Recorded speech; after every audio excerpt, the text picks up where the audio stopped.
जगद्गुरू श्री संत तुकाराम महाराजांचा पालखी सोहळा आज पुढच्या दिशेने मार्गस्थ झाला। मंदिरातून निघालेली पालखी काल देहूतील प्रसिद्ध इनामदार वाड्यामध्ये मुक्कामी होती आणि सकाळी ती आकुर्डीच्या दिशेने निघाली। जेव्हा पालखी इनामदार वाड्यातून बाहेर आली तेव्हा अवघा आसमंत तुकोबांच्या जयघोषाने दुमदुमून गेला। याचाच आढावा घेतला आमचे प्रतिनिधी प्रशांत सागवेकरांनी। पाहूया।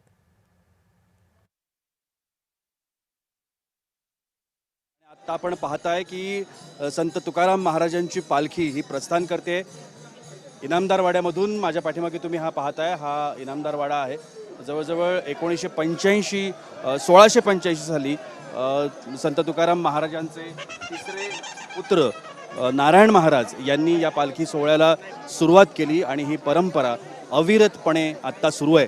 माझ्या पाठीमागे तुम्ही आता दृश्यांच्या माध्यमातून बघताय जगद्गुरू संत तुकाराम महाराजांच्या पादुका या पालखीमध्ये आहेत आणि ही पालखी आता प्रस्थान करतेय आकुर्डीच्या दिशेनं।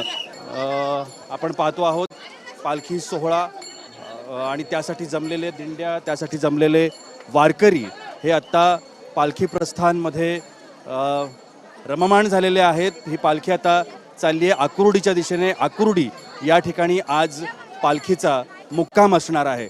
जगद्गुरू संत तुकाराम महाराजांची ही पालखी आणि या पादुका आपण पाहतो आहोत। या पालखीमध्ये त्या आहेत आणि त्यानंतर त्या रथामध्ये ठेवल्या जातील आणि त्यानंतर या पालखी सोहळ्याच्या मार्गक्रमणाला सुरुवात होईल।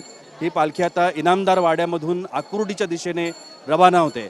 कॅमेरामन नित्यानंद नाईकसह मी प्रशांत सागवेकर, जय महाराष्ट्रसाठी देहूतून।